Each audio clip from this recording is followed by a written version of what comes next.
বড় ভূমিকম্পের ঝুঁকিতে রয়েছে বাংলাদেশ। ভৌগোলিক কারণেই এই ঝুঁকির আশঙ্কা।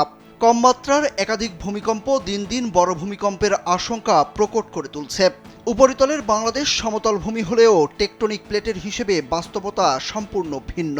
তিনটি টেকটনিক প্লেটের সংযোগস্থলে অবস্থিত শস্য শ্যামল এই সমতল ভূমি, রয়েছে একাধিক ফল্টও। এসব কারণে বাংলাদেশকে ভূমিকম্প প্রবণ এলাকা হিসেবে বিবেচনা করা হয়। সম্প্রতি মিয়ানমার ও থাইল্যান্ডে ঘটে যাওয়া শক্তিশালী ভূমিকম্প প্রতিবেশী দেশগুলোকে গভীর সংকটের মুখে ঠেলে দিয়েছে। শক্তিশালী ভূমিকম্পে মাত্র কয়েক সেকেন্ডে মাটির সঙ্গে মিশিয়ে দিয়েছে ব্যাংককের ৩০ তলা একটি ভবন। ভিশনের ফুলঝুরি মেগা অফারে ফ্রিজ কিনলেই পাচ্ছেন ১৬ পিসের আকর্ষণীয় গিফট বক্স একদম ফ্রি। প্রায় একই উচ্চতার একটি ভবনের ছাদের সুইমিং পুল থেকে যেভাবে পানি ছিটকে পড়েছে তা দেখেও আঁতকে উঠেছে মানুষ। মিয়ানমারের কয়েকটি শহরে ভয়ানক পরিস্থিতি তৈরি হয়েছে। দেশটিতে মৃত্যুর মিছিল দীর্ঘ হচ্ছে, সেখানেও অনেক বহুতল ধ্বংসস্তূপে পরিণত হয়েছে।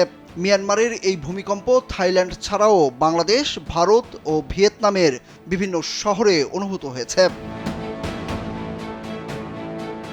প্রতিবেশী দেশে এমন শক্তিশালী ভূমিকম্প শঙ্কা বাড়াচ্ছে বাংলাদেশেও। বলা হচ্ছে মিয়ানমার ও থাইল্যান্ডের মতো বাংলাদেশেও একই ধরনের বড় ভূমিকম্প হওয়ার আশঙ্কা রয়েছে। বিশেষ করে ঢাকা, চট্টগ্রাম, সিলেট ও ময়মনসিংহ এই চারটি অঞ্চল ভূমিকম্পের উচ্চ ঝুঁকির মুখে রয়েছে। শনিবার সকালে ফায়ার সার্ভিস সদর দপ্তর একটি সংবাদ বিজ্ঞপ্তিতে এই সতর্কবার্তা জানিয়েছে। ওই বিজ্ঞপ্তিতে বলা হয়েছে, মিয়ানমার ও থাইল্যান্ডের বিভিন্ন অঞ্চলে পরপর দুটি শক্তিশালী ভূমিকম্প হয়েছে। রিক্টার স্কেলে ভূমিকম্প দুটির মাত্রা ছিল যথাক্রমে ৭.৭ ও ৬.৪। এতে দেশ দুটি বেশ ক্ষয়ক্ষতির সম্মুখীন হয়েছে। বাংলাদেশেও একই ধরনের বড় ভূমিকম্পের আশঙ্কা রয়েছে।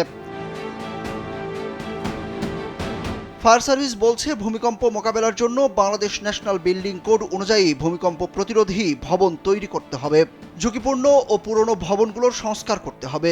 বহুতল ও বাণিজ্যিক ভবনগুলোয় অগ্নি প্রতিরোধের ব্যবস্থা জোরদার করতে হবে।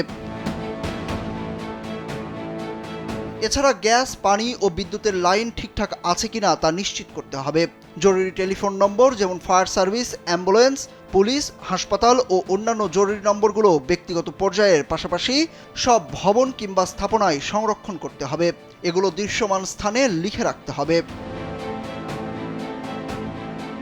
জরুরি প্রয়োজনীয় ব্যবহারকার্য সরঞ্জাম যেমন টর্চ লাইট, রেডিও, বাঁশি, হ্যামার, হেলমেট, শুকনো খাবার, সুপেয় পানি, প্রয়োজনীয় ঔষধ ও শিশু যত্নের সামগ্রী বাসাবাড়িতে নির্ধারিত স্থানে সংরক্ষণ করতে বলা হয়েছে ফায়ার সার্ভিসের ওই বিজ্ঞপ্তিতে।